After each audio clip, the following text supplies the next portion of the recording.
morning. Y'all join me in the invocation this morning. Heavenly Father, we're thankful for this day. We're grateful for the opportunity to serve you and the folks here in our county. We pray for wisdom and direction today as we deliberate on the county's business. We ask you to help us to be good stewards, Lord. We also pray for our residents here in Harrison County and just ask you to minister to any of those that need your healing touch, whether it's in their physical bodies or mentally or emotionally, Lord. We just ask you to be near and dear to those. We're thankful for all that you do for us here, and we pray in Jesus' name. Amen. Join me in the pledge of the United States flag.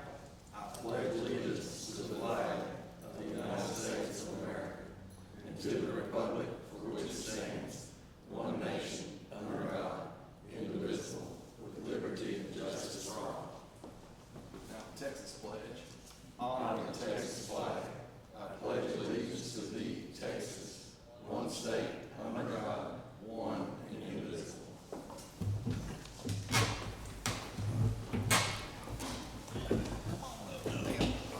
Somebody done brought me some candy up there.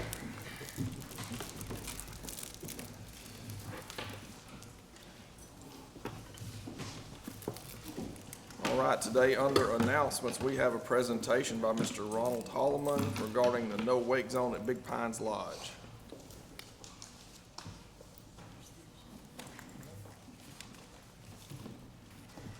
Thank y'all for letting me approach the county commissioners. I've got several copies.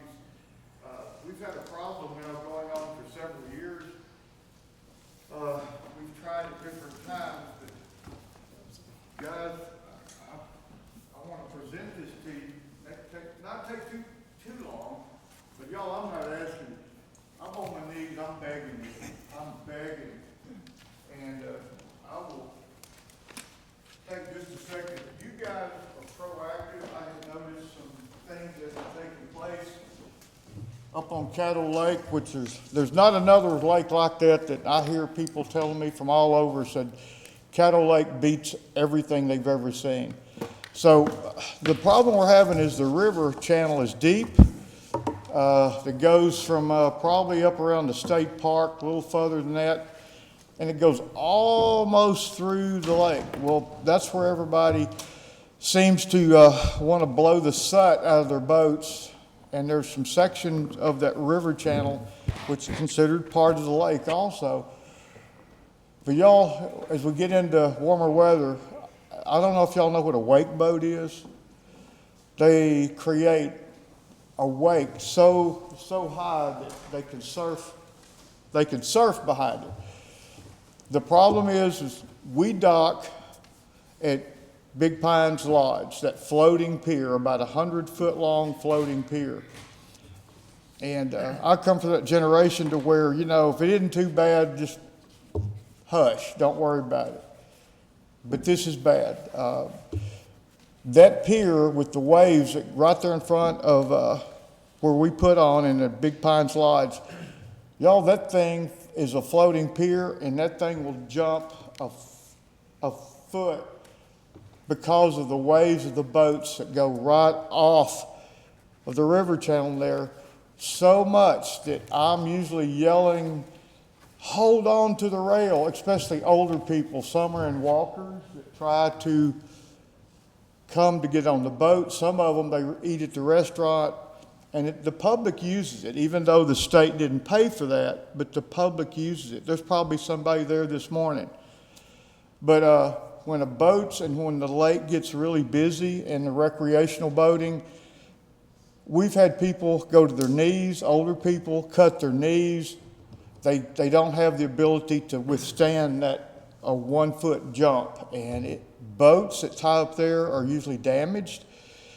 There are petitions, around 500 or more signatures on there, and that petition has been in the restaurant just inside the front on the desk.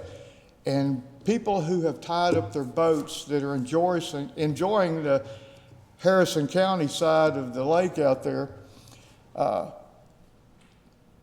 what they end up doing is tying their boats up there to eat in the restaurant. And y'all, I get to see the damage firsthand. We do tours Friday, Saturday, and Sunday all day, and those waves are severe enough that sometimes boats will go 2 and 3 abreast down that river. The waves are incredible. We've had brand new boats with the cleats pulled out of the boat's fiberglass. The waves just slam them into that. The pier is starting to show serious damage, and the boats are being damaged. So most of your signatures on these are going to be people in the restaurant that have parked their boat there that have received damage. All we're asking for is maybe 100-yard, we don't want a big one, just 100-yard no wake zone through there. Because truly, guys, if y'all ever went and you could, on a Saturday, and you could see the older people that end up walking out there just to get close to the water, there's a railing, and I'm out there yelling, wave, wave, hold on, and this thing, and they will just be hanging on for dear life out there. Like I said, guys, I'm begging. I'm not here demanding anything at all, but I'm just begging. We need it bad. Y'all, there's no place like Caddo Lake. There is not. I'm told that all the time on my tours. They've been Florida, they've been South Louisiana, and they go, this place is far and above anything we've seen other places. And y'all in the past have also addressed other fast-moving boats on the river, and not only that, eventually, that's another discussion for another day, but thanks to the sheriff. Where is the sheriff here today? Thank you. We've had, it's a beautiful lake, and it just invites sometimes people that get carried away. So a lot of the drinking some of it's underage, causes people to not think. Rules of the road on the water, and that is being safe when you're passing a fishing boat and not rocking that person, where they slam them into things. So y'all are proactive, and I like that. And we'll discuss the loud mud boats maybe in the future, because they're modifying the exhaust on those, and they have meetups out there. There may be 100 or more at a time. Y'all, it's a wildlife refuge, is over the top, but throughout the summer, you can't hear yourself think. You can't even give a tour, because those mud boats travel in packs, as many as 10, 15, or 20 at a time. So what I love about it, there's room for everybody. Come have fun. It's a beautiful lake. But, there's a few things because of the popularity of it. The movie came out a few weeks ago. People are coming. We're already getting people that want to come to Caddo Lake because of the movies they've seen in the past and go, I always wanted to come here. So this with the no wake zone, you have no idea. You have no idea how much we would appreciate just 100-yard no wake zone to make it much safer for the general public. So y'all have any questions or anything for me? Okay, are y'all good? We may have some questions in the future, and we'll reach back out to you. Thank you so very much. I appreciate every last one of you. Thank you. You bet. Thank you, Mr. Holland. Thanks, Ron.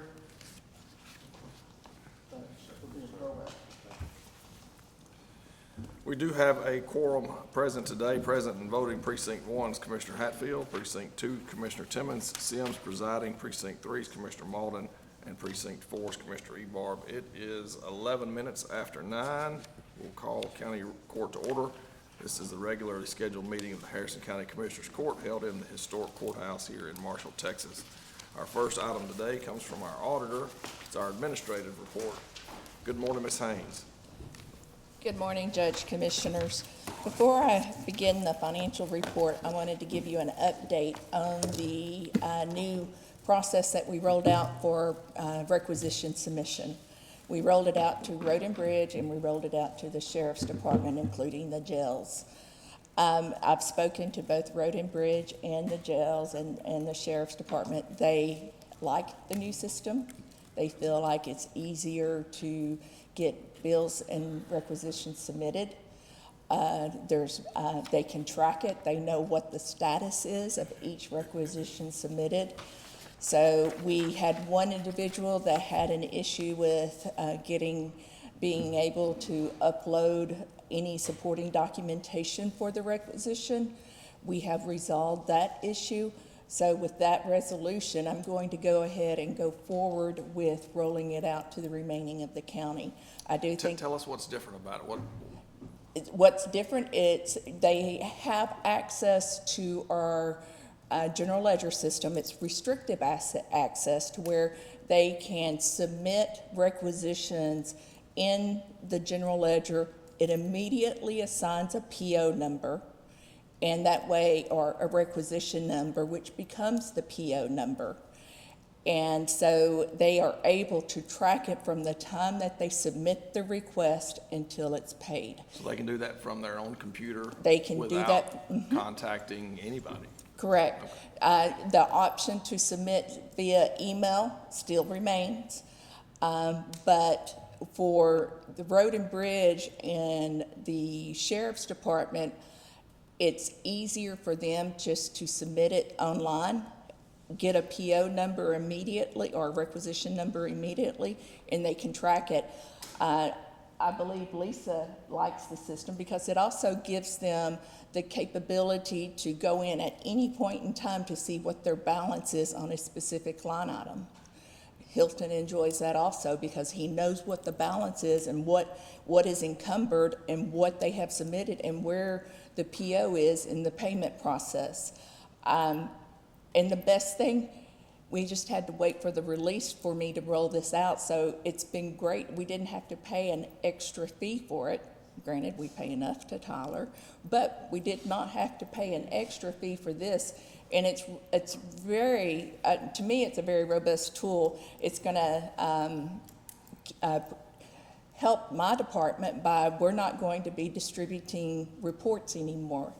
Once everyone has access to it and knows how to work the system, they can go in just like Road and Bridge and Sheriff now and at any point in time see what invoices are outstanding, what POs are outstanding, what's in fixed assets. Everything's viewed with the exception of the requisition where they can submit and attach documents to the requisition. Do you have any comments on? It's been a great system. Every day I find something new that's useful to me in the system as far as looking at assets and, processing requisitions. It's made our paper flow, I feel like, a lot better. I feel like it's getting things through the purchasing department faster. It's been very advantageous.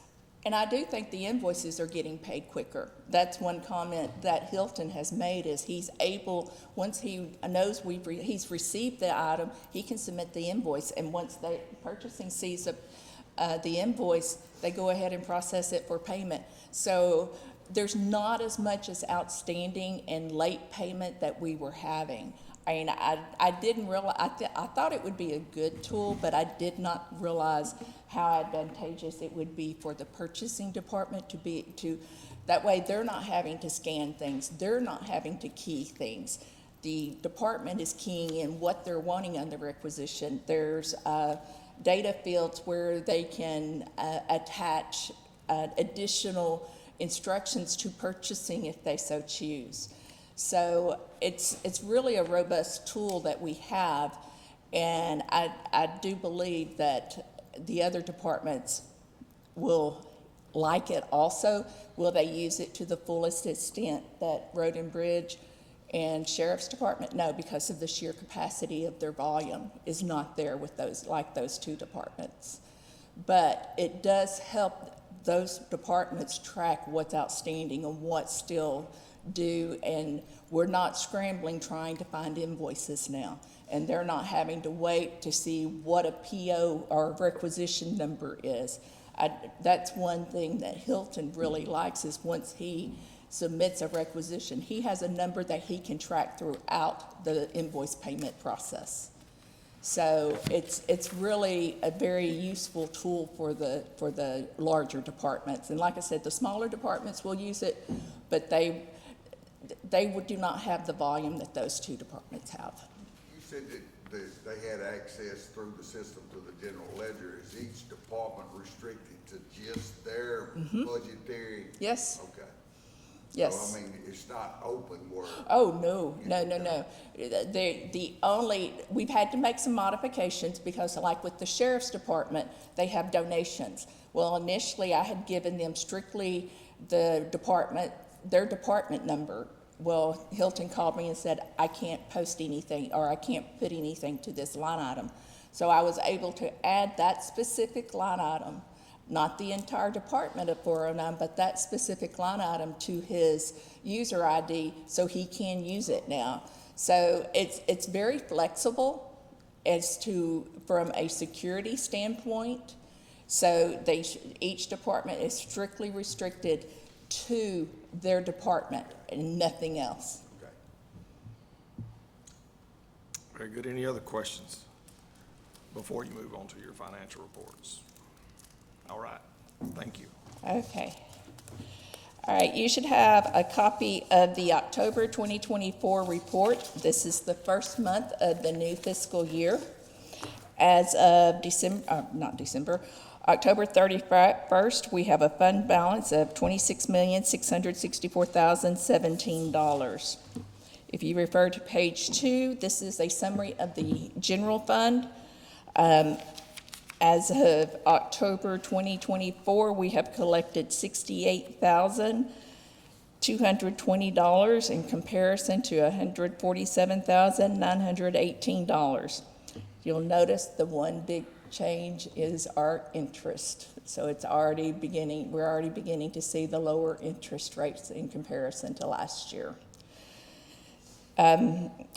From an expense standpoint, we have issued payments in the amount of $2,528,326 in comparison to $1,866,493. That's a difference of $661,833. That is primarily the timing of our liability insurance to TAC. From a net perspective, we're in a negative position at the moment, of course, because of it's only 1 month of revenue in there. We are at a negative $2,460,106 in FY25 in comparison to $1,718,575 in FY24. On page 4 is a summary of the Road and Bridge Fund. As of October 2024, we have collected $50,385 in revenue in comparison to $105,021 in FY24. That's a difference of $54,636,000. From a expense perspective, we have issued payments of $217,958 in FY25 in comparison to $148,573. That's an increase of $69,384. The increase is due to purchase of gasoline. If you notice, the public transportation part in FY24 has a negative $9,700. That is due to the transferring the gasoline that the departments use out at Road and Bridge to the prospective departments. Road and Bridge gets a credit for that transfer, and we had not issued any payments to Velvin Oil at this point in FY24, and we have issued payment for Velvin Oil in FY25. On page 5 is a summary of the net position for the Road and Bridge Fund. As of 2025, we are negative $167,573 in comparison to $43,552 in FY24. On page 6 through 10 is a summary of revenue in comparison to budget by department. On pages 11 through 15 is the summary of budget in comparison, or a budget and by department. On page 16 is the debt, and of course we have zero debt at this point. Any questions on our financial report for October 2024? If not, we're moving on to item number 1, consideration and approval regarding line item transfers.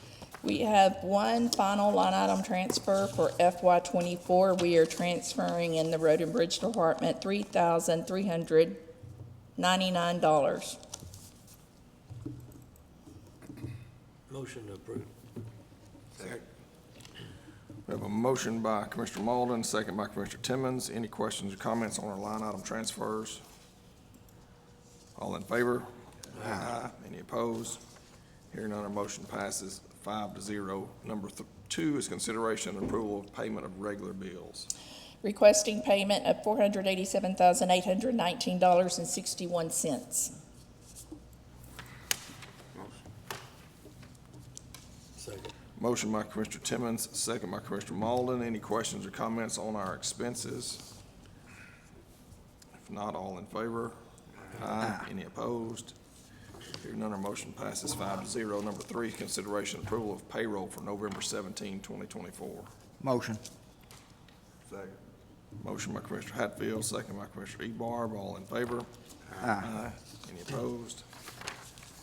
Hearing none, motion passes 5-0. Number 4 is consideration and approval for a budget amendment per local government code 111.011, which is changes to the budget for county purposes.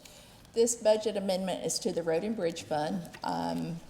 We did not budget what we normally spend because we were hoping that the a special assistant district would pass. Since it did not pass, we're having to amend the budget, and this is being pulled from the positive from leftover from last year in fund balance. Is there a motion to approve? Motion. Second. Motion by Commissioner Hatfield, second by Commissioner Timmons. Any questions, comments? All in favor? Aye. Any opposed? Hearing none, our motion passes 5-0. Thank you, Ms. Haynes. Next up from Road and Bridge, Mr. Luke Davis. Good morning, Your Honor, Commissioners, how y'all doing? Good. Got an administrative report up first. Yes, sir, right now we're continuing to concentrate on the Hurricane Barrel cleanup because our deadline is gonna be January the 10th on that before we can file and get that back. So we're gonna get as much of this tree debris up as we can. So we are still, patching and doing some overlays, but everything we've got, we are concentrating on this FEMA Hurricane Barrel project. And we also have received our 4 new dump trucks. They're already in the field being used. And we really appreciate that. And we're starting to work on our preliminary construction list for FY25.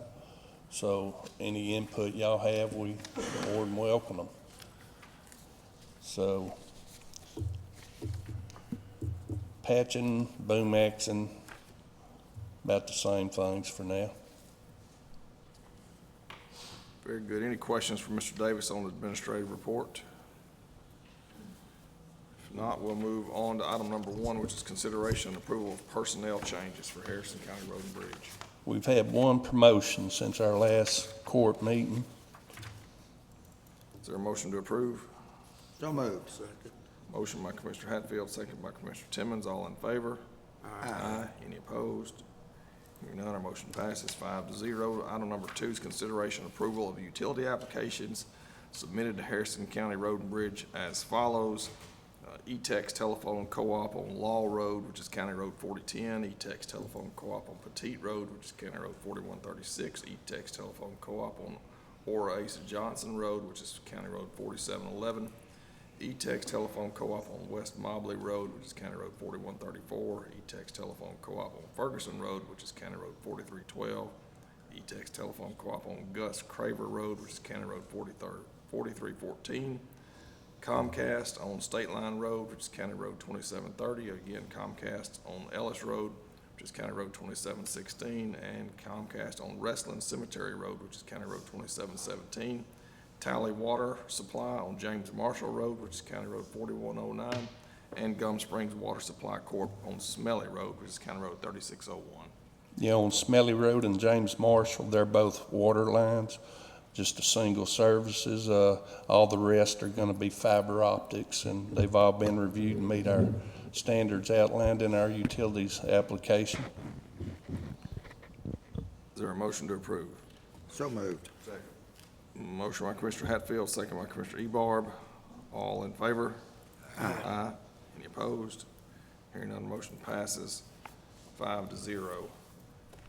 Number 3 is consideration and action to accept a donation of riprap from East Texas Baptist University located at the 2 parking lots on the corner of Lafayette and Houston Streets in downtown Marshall, Texas, in accordance with ETBU's terms and agreement, which are attached. Yeah, we're requesting the court approve this, the acceptance of this donation, because we could greatly use it. We use it to put around our big pipes to prevent washouts and stuff like that, and it's definitely a plus for us to help out with this project and receive these materials. I met with y'all up there on that, Luke, and I think it's gonna work out real well. We can always use that stuff, so, and I believe y'all can get in there and get it out in a timely manner. We'll be in good shape on it. Yes, sir. We can definitely use it. We appreciate everything we get, as far as donations, we'll take it. So we're just hauling this after they, Yes, sir, we had to pull it up and haul it oh, we're off. gonna pull it up and haul it Yes, off. it's probably gonna take about 2 days at the most. Any other questions? Is there a motion to approve? So moved. Second. Motion by Commissioner Hatfield, second by Commissioner Timmons. All in favor? Aye. Any opposed? Hearing none, motion passes 5-0. Item number 4 is consideration and approval of private road issuance number 86 for private road number 4012, running west off Sioux Bell Lake Road, which is County Road 4000, approximately 635 feet south of the intersection of Sioux Bell Lake Road and FM 1997, located in Precinct 4. Yeah, this is at the request of EDCOG. Their new addressing system, it's a private road that was established. It does have 5 residents on it, so it meets all the standards for a private road. Is this a new road, or just they're cleaning out some old? It's just an old road, but they have moved structures in it and need the private road number on it. Gotcha. Is there a motion to approve? Motion. Second. Motion by Commissioner Ebarb, second by Commissioner Malden. Any questions, comments? All in favor? Aye. Any opposed? Hearing none, our motion passes 5-0. Number 5 is consideration and action to approve the preliminary plat for Buchanan Addition subdivision at the intersection of Buchanan Road and Collins Creek Road in Precinct 3. Yeah, this is a subdivision at the intersection of Buchanan and Collins Creek in Precinct 3. It's 5 lots, total of 4.151 acres. And it's got a county maintained frontage for all these lots. Utilities are already there, and it does meet all of our regulations in our subdivisions for the preliminary plat. Is there a motion to approve? Motion. Second. Motion by Commissioner Malden, second by Commissioner Ebarb. Any questions or comments? All in favor? Aye. Aye. Any opposed? Hearing none, our motion passes 5-0. Item number 6 is consideration and discussion of the order of Commissioners Court establishing load limit and permit to operate overweight vehicles on the Harrison County road system. The original order was dated June 15th, 1987, revised April 30th, 1990, and a draft proposed changes to such order resolution. Again, this is just discussion only. We're taking no action here, but we wanted to begin the conversation about our load limits and overweight vehicles on county roads. Yeah, this is being presented today for the changes requested by our new license and weight, Mr. Westy Meisenheimer, and he's been working with the district attorney's office on it. The current system that we have, it's been working out very well for us. The only thing that we can see that we would like to change is to do away with this surety bond on it. and just leave the verbiage in there where the companies are liable for all or any damages they do while using our roadways. And it's been working very well with us. All these companies have been working very well with us. We've had the surety bond language in there, but we've not required bonds, is that right? That's right. So- We've never used it. So you just prefer to remove that so that there's no confusion? That's right. And there is one more. I think they want to change from a Class B misdemeanor to a Class C if they don't pay their fine. Let me ask you a question. If they get a ticket and they've got a permit, the permits are just specific to a certain date. They're not a permit for the whole year or whatever. It's 30 days. So if they don't pay the fine, do they go on a no permit list where we just don't That's issue right. them? We throw red them in the flag 'em. back, you know, the next time they request one? That's right. We red flag them. We don't issue no more permits. So then when they get pulled over, they do get a ticket. Do we still not think it's a good idea, since we're talking about overweight, we know going in that they're gonna be overweight, they're gonna be on our Wright County roads, that we still don't wanna require them to have some type of bond? Or is it just too much trouble to collect on a bond to prove that they tore it up? I mean, what, It's gonna create an undue financial hardship on a lot of these small organizations that are out there using our county roads. It's gonna complicate the system to have to collect those bonds. Right now, the way it's set up, they can call in, once their account's established, they call in, they request the permit, we send it to them, they sign it, they send it back, it's probably about a 10-minute process. If you start putting bonds in there, then things are gonna get a lot more complicated. The main purpose from the road and bridge standpoint is we wanna track who's out there using the roads and tearing them up. And the way it is right now, we've got pretty good compliance, and it's a real simple, real easy process that everybody seems to be working with. If we start requiring bonds, it's just gonna kind of throw a kink into things. well, my biggest problem is that, you know, we don't get to build many miles of road every year during construction anyway, because we're limited. And then here comes a company, whether it's one truck or 100, and they come on and they're on a road that, say Davison Road, for instance, is a prime example. I have a big problem as a taxpayer and as a commissioner that they have the option to pay about 20 or 30 cents on the dollar for buy the material, and then we as taxpayers are still left to send equipment and manpower out there to correct what they tore up, and they're the ones making the money and we're not. And so, to me, I don't think it ought to be an option. If a road is in great shape or fair shape for our citizens to travel on it, and a company that is making a living comes in and tears it up, I don't think it ought to be an option. You fix it, or you pay 100% of the cost of what it takes to put it back for the citizens that paid for it in the first place. We that are paying for the road are not out there running up and down the road making a living. I mean, we're paying for the maintenance of a road that we're supposed to have to drive and migrate on, and then here comes somebody that's in business, making money, and they tear it up, and the citizens are left holding the bag because they're gonna pay for the materials to fix it. I got a big problem with it, and I don't know what the answer is. I don't think it's just in our county, but something, they have to be held accountable.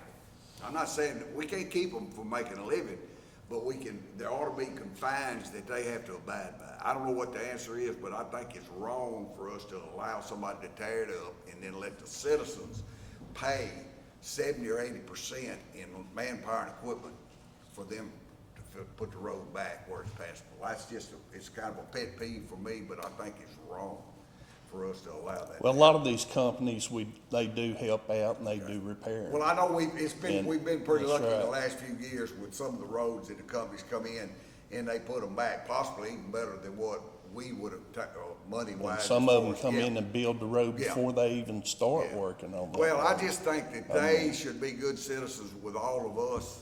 Yes, we Taxpayers do in the have a county. good working relationship with most of them, but this security bond there's too many smaller mom and pop companies out there that it's gonna What's gonna affect. happen when they tear up a road though, and now we're asking them to pay to put it back? They're still gonna be out the money if we force them to pay it, or we don't give them another bond, another permit. A lot of the smaller companies that we've had, a lot of them are logging operations that we've had Yes, now it may take them a year, 2 years. But they make payments on it. Yeah, we have worked it out where they just make a monthly payment. So. Commissioner, we can't change that in Harrison County. Well, That I has know, to but be- it's still a It has to pet be peeve. changed in Austin. I feel the same way you do. And I have, when I first got elected and it was, when I found out, when they tear the road up, all they can pay responsible for it is for the material, not for the equipment, not for the road hands, not for anything. And that was by law, and when I went to a conference, I voiced my opinion that, and they informed me that we were lucky to get what we got by law, that was all it could be. And I will agree with Commissioner Ebar 110% that it just is not right. But That's right, it's not a perfect world, but, this has been working very well now, for we do us. have some good contractors that are above and beyond on helping us out, so. But I'm glad this is not an action item, because I'd like to look at us into a little bit further about getting a bond. I feel like, and after my discussion with Luke and Lisa, I feel like maybe it's an extra step or two that's not needed, so, I think we need to look into that a little bit further. I'm glad we're not taking action on it right now. I agree. One of the problems we have is the constituents hold us responsible. Yeah, Yeah. trust me, I know that too. Yes. And they feel that we're not doing our jobs, you know, when Yes, sir. when this come about, so, big problem, Yes, but it's good for the tax base. yes. And I'd like to thank Deputy Meisenheimer for working on this. He's worked very hard on it, and worked with Bob Cole and worked with TAC and really put a lot of input in this. Thank you, Deputy. It doesn't go unnoticed. I would also like to voice my concerns. If we move forward with modifying the regulations for the overweight, overlit permitting, there are so many facets to it and loopholes and requirements. I think it's something that needs to be done by legal. It's definitely something that's. Yeah, we can't outside do it of our in-house. abilities. Yes, That, everything you read, there's something else on the next page that counteracts what you just read. So I feel like if this is changes that need to be made, it needs to be done by legal counsel for Harrison County, and it's not something I think that can be done at our local level. Have we looked at policies of other counties that have a lot of oil and gas activity? yeah, a lot of them do the same, system that we have. We don't charge for permits, though, do we? No, they're I free. don't believe we can. There are some counties that do. Maybe from what I've been told, but it might very well not be in Texas, it might be Louisiana. Well, I'm sure they pay for their Texas state permits. So the state can charge for a permit to run Right. the road, but we that responsible for the roads can't. That's right, That's a Yeah. heck of a law, isn't it? yeah. There's another each. Put that on the list. God, no. But there again, when you add that requirement for somebody to pay for a permit, it's gonna make it a lot more complicated for Joe Smith to pick up the phone and say, hey, I'm gonna be hauling 8 loads of rock to this house pad and my backhoe, can I get a permit for 3 days? Well, when he's gotta stop what he's doing, come down there and pay for the permit, number one, you're gonna have decreased compliance, and number two, we're not gonna be able to track, there's only one officer to cover 900 square miles of county. If we make the system too complicated and too complex, there's not gonna be anybody, number one, that can enforce it, and then we're gonna lose that tracking ability. And we're gonna have to hire a lot more people. To administer the program you're talking about. Yes.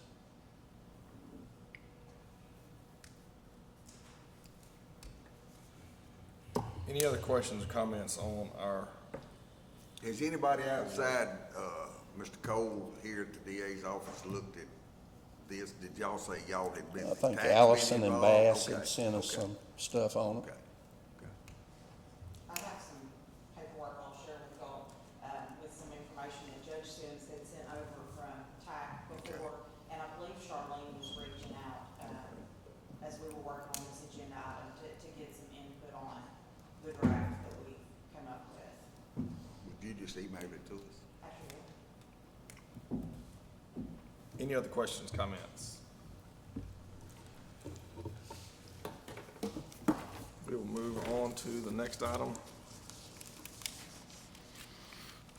I think that's it for you, Mr. Davis. Yes, sir. Thank you. Thank you. I appreciate it.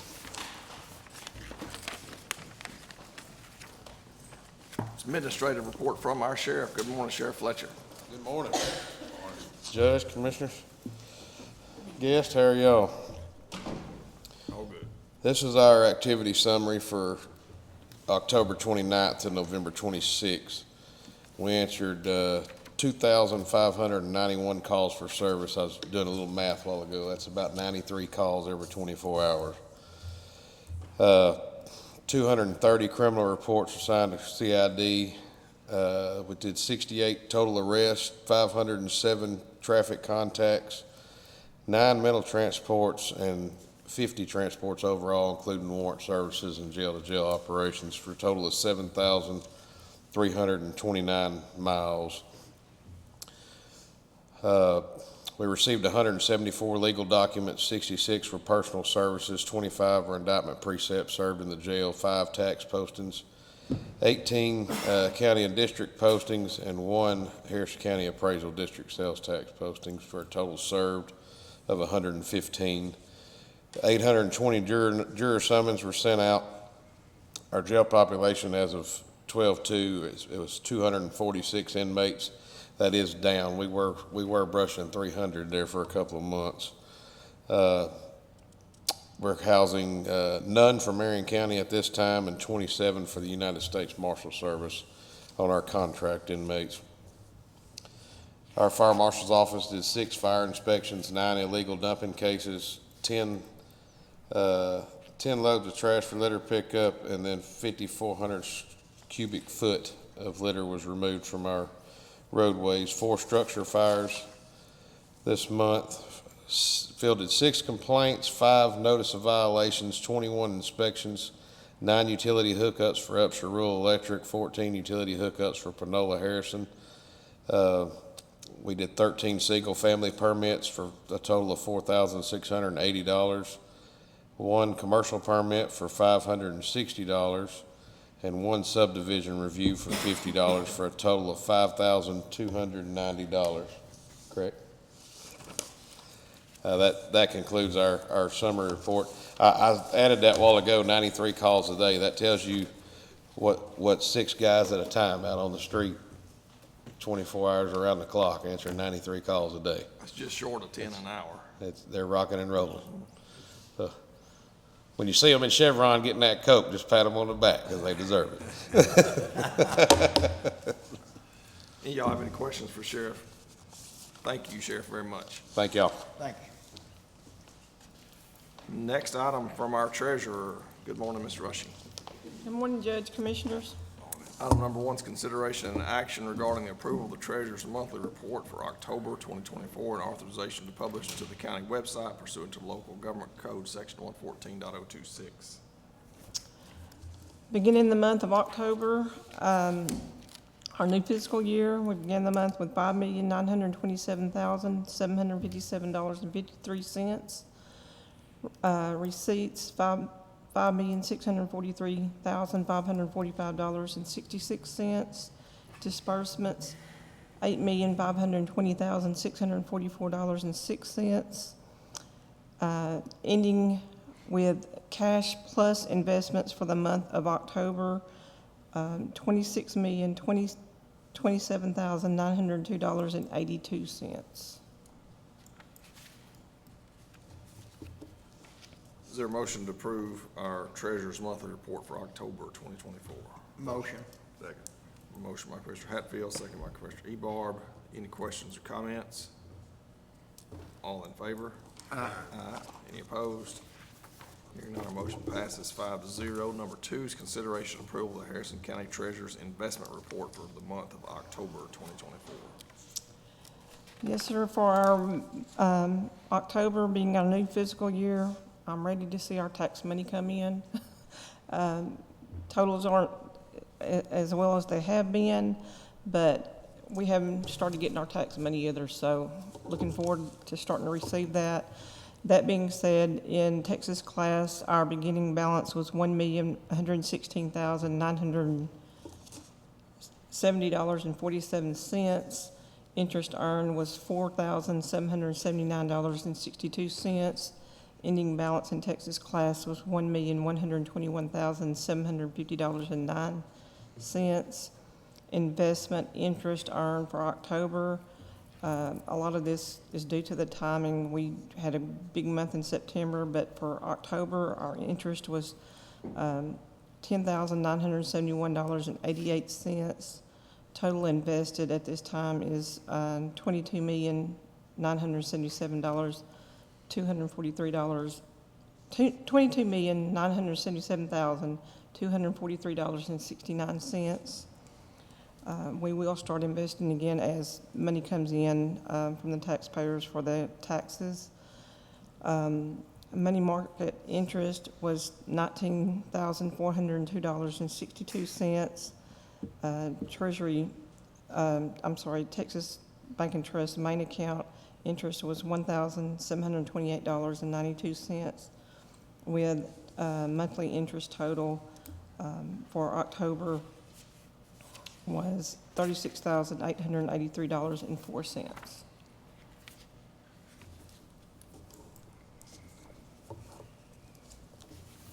All right, is there a motion to approve our treasurer's investment report for October 2024? Motion. Second.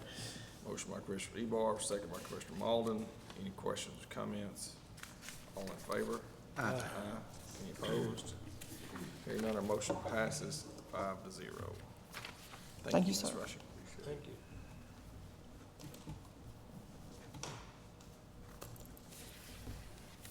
Next up from purchasing. Good morning, Ms. Haynes. Good morning, Judge and Commissioners. Item number 1 is consideration and approval of the revised and updated records management policy, including the submission of the RMO contract for non-elected offices.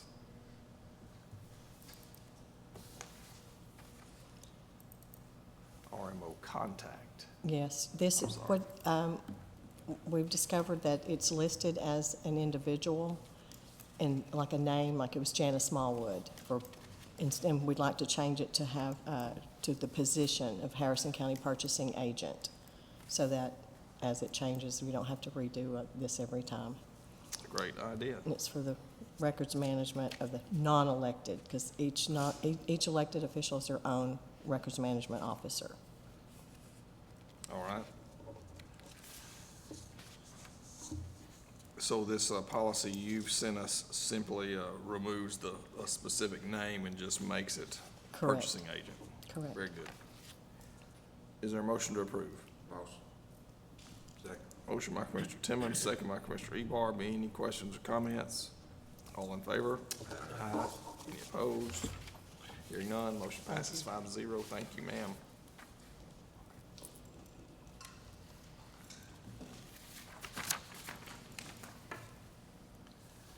All right, on to new business. Item number 1 is consideration and action regarding the approval of the reappointment of the HCIDA board members, Ms. Amanda Wynn, Commissioner Jay Ebar, Dr. Blair Blackburn, whose terms expire December 31, 2024, and have agreed to serve another 6-year term effective January 1st, 2025. Is there a motion to approve? So, second. Motion by Commissioner Timmons, second by Commissioner Hatfield. Any questions or comments? Thank you, Commissioner Ebar, for serving. Commissioner Timmons, I appreciate you serving too. You're not up for reappointment, but appreciate both of you guys being on there. All in favor? Aye. Any opposed? Hearing none, our motion passes 5-0. Number 2 is consideration and action regarding the approval to appoint Brad Thomas to fill the vacant, unexpired term, 4-year term on the HCIDA board created by the death of Veronica King to be effective January 1st, 2024 through December 31, 2028. I'd like to make that motion. Second. We have a motion by Commissioner Hatfield, second by Commissioner Ebarb. Any questions or comments? Just our quick thoughts on this HCIDA board. Manages the maintenance on the courthouse, and we thought it very appropriate to have Brad Thomas, who is our maintenance superintendent, to be on that board. So Brad, thank you for being willing to serve on that, and look forward to adding you to that board. We have a motion and a second. All in favor? Aye. Aye. Any opposed? Hearing none, our motion passes 5-0. Item number 3 is consideration and approval of the ratification of the renewal for the lease agreement number 409-03643 on account number 169-28-415 with Pitney Bowes regarding the replacement of the mail machine meter, which is not compliant with upcoming USPS requirements. The replacement is a 60-month lease agreement at quarterly payments of $1,156.59. Is there a motion to approve? Second. Motion by Commissioner Timmons, second by Commissioner Ebarb. May I ask a question? Yes, sir. Did the lease go up on the equipment that we're leasing from the old equipment to the new equipment? Yes. But, you know, we were leasing a piece of equipment from them that's now not compliant. So that, I mean, they're not responsible to lease us a piece of equipment that we can use? I mean, Not compatible?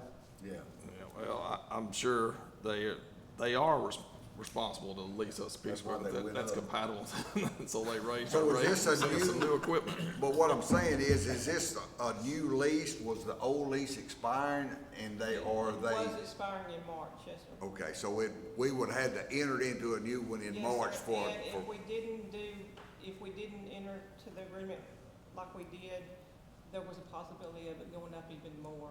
Okay, good So- job, man. Yeah, Okay. it only went up like, I think it was 30, 30 per quarter, uh, 30 a month, a month, per month. a month, yes.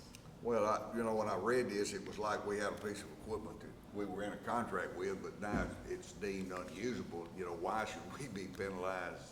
To me, it should have been Pitney Bowes should have replaced that piece of equipment under the current. But if it was going to expire and renew in March, then Yes, you know. they were not gonna renew it in Okay, March. okay. Very good. Good questions. Any other questions or comments? We got a motion and a second. All in favor? Aye. Any opposed?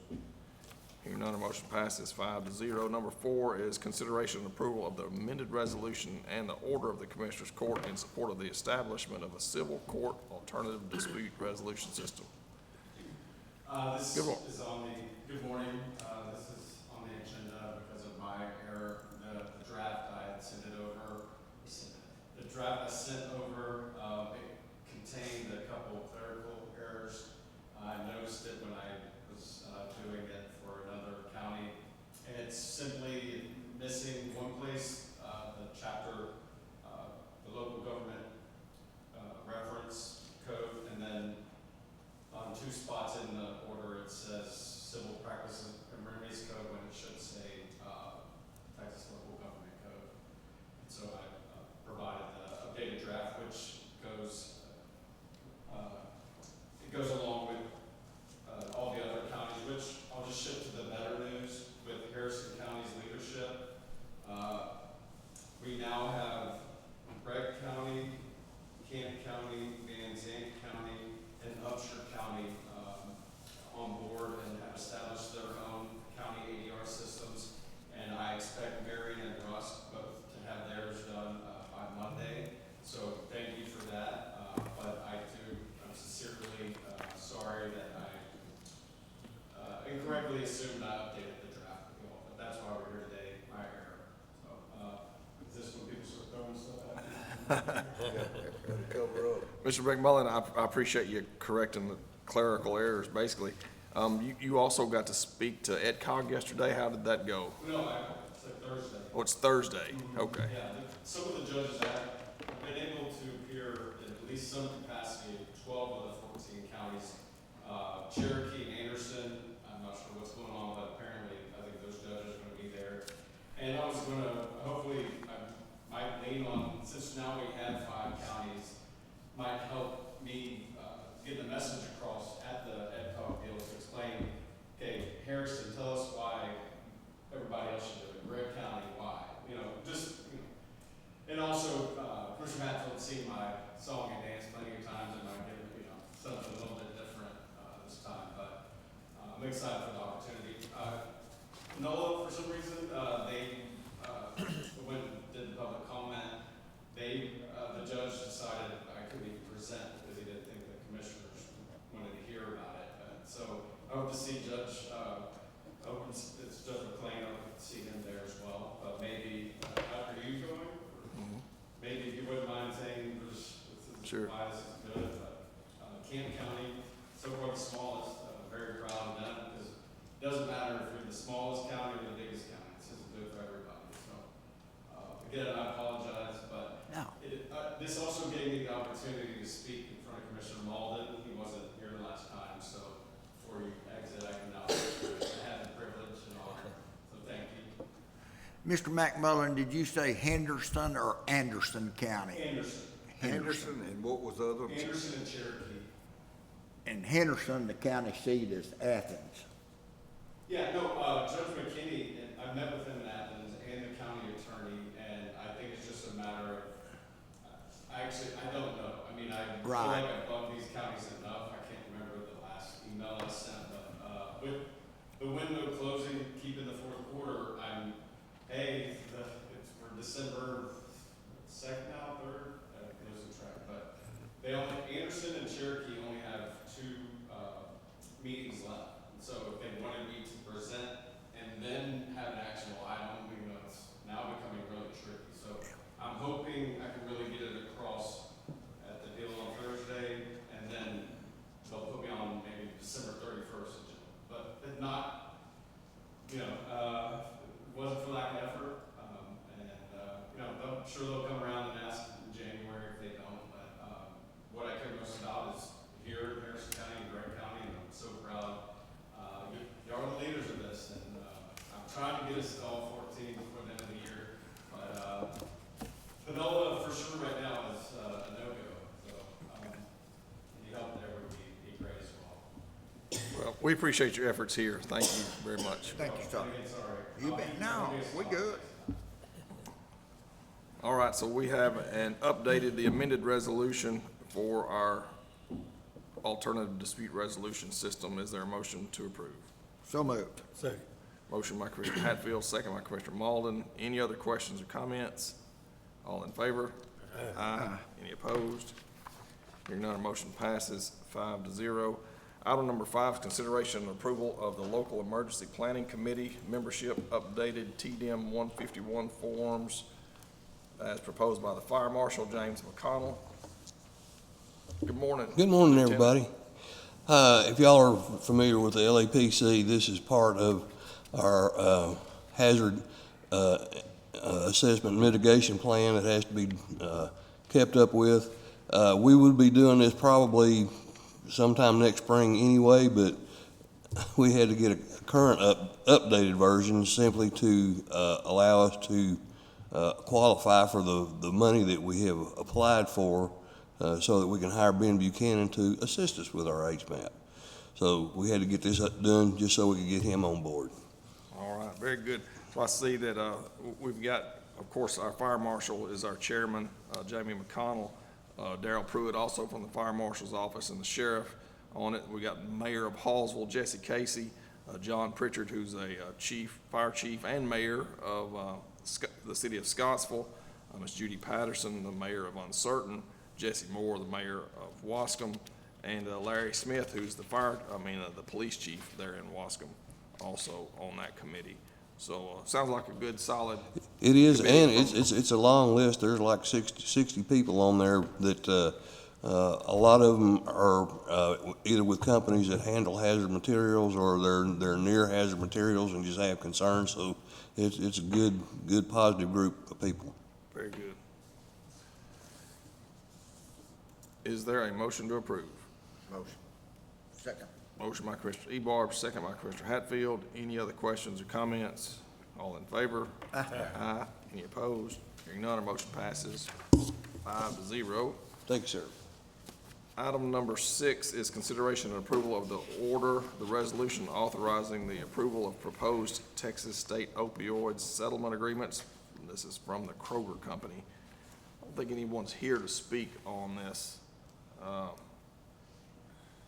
item. This is brought to us by the law firm representing us in these opioid lawsuits.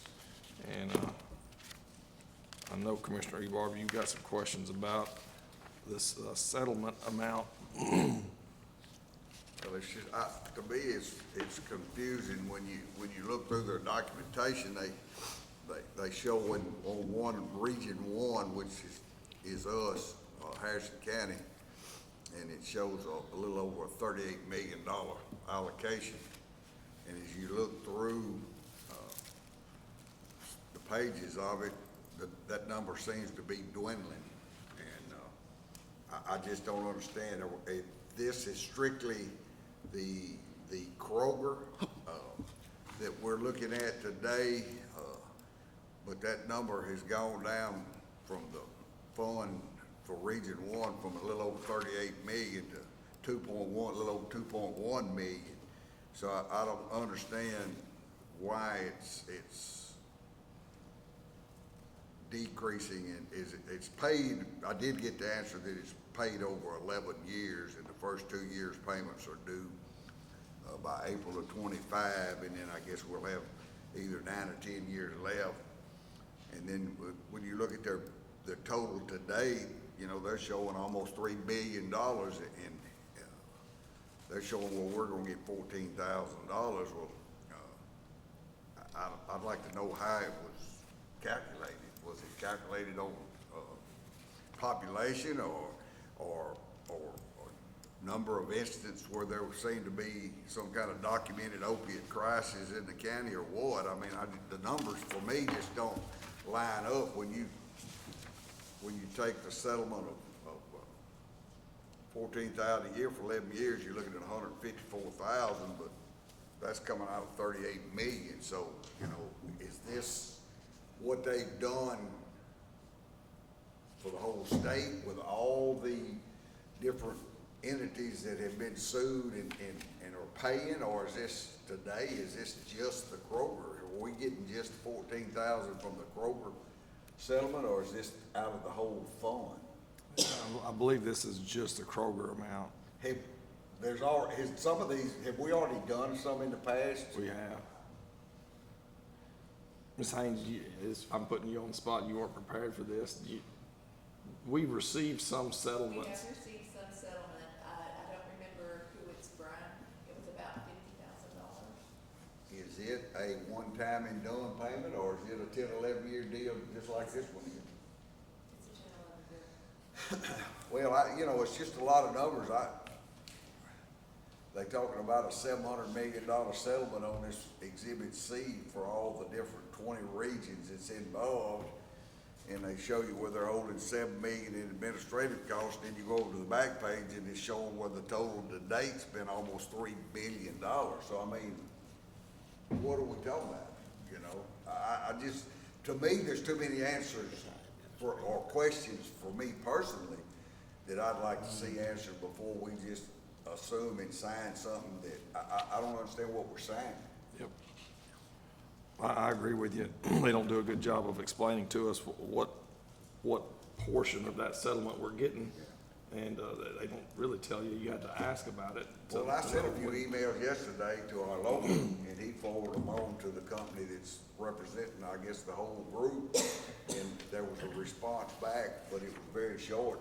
It still didn't clear my questions up. Maybe I'm too thick-headed to understand. I don't think so. I don't think so. Unless there's a motion to approve, I'd suggest that we pass I'd over like to see this. us pass it till we get some of the clarifications of what we're actually discussing and looking at today. I mean, there's a big discrepancy between, you know, Region 1 of 2.1 million, and when you look at the other page, it says Region 1's 38 million. So either some law firm is keeping an exorbitant amount of cost, or yeah, I'd just like to know what it is. I mean, and why the numbers, for me, I just need somebody to walk me through it and help me line the numbers up before I can understand what we're saying. Sure. So I'd like to see us table it for further information or explanation or whatever. I would think somebody would have been here today that's represented to answer questions if they wanted us to sign it. But I mean, maybe they were tied up. Well, we'd be too far with of that 14,000, asking how much of that, was it administrative? Well, What brought it down to Well, that? it tells you, you know, and one of the big questions I had, they're holding out like a 15% stake of this, for hospital district statutory shares. Well, we don't have a hospital district. So are we losing on fund, are we cut out of 15% of the $700 million or whatever? It sounds like if that's the case, you know, of course, the state's getting 1% for oversight, and naturally, they're gonna have their fingers in the pie too, but, you know, it's just, I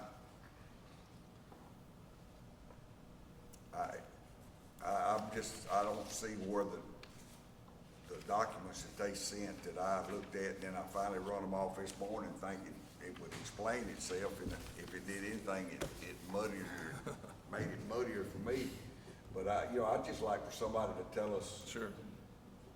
And understand what what can we expect in the next 9 to 10 years or whatever, so. Yep, we'll ask for that. So there's no motion, we'll table this until a later date. Thank you. Item number 7, consideration approval of authorization to effectuate any and all documents in support of the DR 4798 removal of debris Hurricane Beryl regarding the disaster declaration. Is there a motion to approve? Motion. Second. Motion by Commissioner Timmons, second by Commissioner Ebarb. This simply gets our foot in the door for this disaster declaration that Mr. Davis was talking about earlier on the debris removal that we will apply for reimbursement from Texas Department of Emergency Management. We got a motion and a second. Any other questions or comments? All in favor? Aye. Any opposed? Hearing none, motion passes 5-0. Number 8, consideration and approval of the bond for Heather Hennigan, appointed county clerk, in the amount of $180,000 to be effective December 2nd, 2024 through December 31, 2026. Is there a motion to approve? So moved. Second. Motion by Commissioner Hatfield, second by Commissioner Ebarb. Any questions, comments? We'd like to welcome Heather to day 2 as our county clerk. Congratulations, Heather. We got a motion and a second. All in favor? Aye. Any opposed? Hearing none, motion passes 5-0. Number 9 is consideration and approval of the following 2024-25 annual contracts and authorization of payment in the amount allotted in the FY 24-25 budget. These contracts include the Children's Advocacy Center, the Martin House, Harrison County CASA, Literacy Council, Wascom Public Library, Women's Center of East Texas, American Red Cross, Boys and Girls Club, East Texas Open Door, 12 Way Foundation, Longview Public Library, Marshall Depot, ESD 9, and East Texas Council on Alcoholism and Drug Abuse, which is EDCOT. Is there a motion to approve? Motion to approve. Second. A motion by Commissioner Timmons, second by Commissioner Malden. Any questions or comments? Yes, ESD 9, the only ESD that has sent their paperwork in, so there's 8 more of them that hadn't sent their contracts in. So, or if they don't send contracts, then they're not covered under the umbrella of the workers' comp, isn't that correct?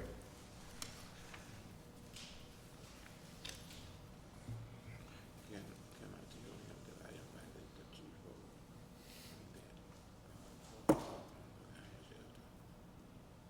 Sure, I think that's appropriate. Yeah. Also, commissioners, I want you to know that I invited Chief Caruth, to come and explain to us, give us a presentation, on the animal shelter. So that'll be at one of the next couple of meetings. Yes. We have. Mhm. Very good. I think he's making a presentation, to the city, council Thursday. And he wanted to make that presentation first, and then he'll come and make a presentation here. Very good. Thank you for doing that. All right, and I think that, it'll be ongoing. Be what? It would be ongoing. Oh, okay. That He'll it will keep con- us up to date. Keep us up to date. Good. Very good. All Thank you, right. Commissioner. Thank you. Yes, sir. You're welcome. We have a motion and a second. Any other questions or comments? All in favor? Aye. Any opposed? Hearing none, our motion passes 5-0. Item number 10 is consideration and action regarding the approval of the appointment of Dwight Mays to serve on the Texas Eastern 911 Board of Managers for a term of 2 years effective January 1st, 2025 through December 31, 2026 to fill the position that's now held by Commissioner James Greer, former Commissioner James Greer, whose term expires December 31, 2024. Is there a motion to approve? Motion. Second. Motion by Commissioner Malden, second by Commissioner Ebarb. I did speak with Mr. Greer and thanked him for serving on that board for us for a number of years before I was here. And Lieutenant Mays, thank you for stepping up, being willing to add another hat. So thank you. We have a motion and a second. All in favor? Aye. Any opposed? Hearing none, our motion passes 5-0. Number 11 is consideration and approval of the 2025 Texas County and District Retirement System. That's TCDRS, our retirement plan. Good morning, Ms. Johnston. Good morning, Judge and Commissioners. This is the annual TCDRS plan agreement, which includes a 1% increase for retirees that you guys authorized during the budget process. And even with this change, we are still at a 90.4 funding ratio, so we continue to stay in an excellent financial position. This required no additional funding. Correct. Meaning that we've been consistently overfunding our retirement plan so that we stay as healthy as we can possibly be. Correct. Very good. Appreciate that. Is there a motion to approve? Second. Is that you, Commissioner Ebarb? Yes. Motion by Commissioner Ebarb, second by Commissioner Timmons. All in favor? Aye. Any opposed? Hearing none, motion passes 5-0. Item number 12 is, thank you, Ms. Johnston. Thank you. Item number 12 is a presentation by Chip Arledge regarding an update on the America 250 celebration. Don't see Mr. Arledge in here, so that brings us to our final item. Is there a motion to adjourn? Motion. Second. Motion by Commissioner Malden, second by Commissioner Timmons. All in favor? Aye. Motion passes 5-0. Thank you all.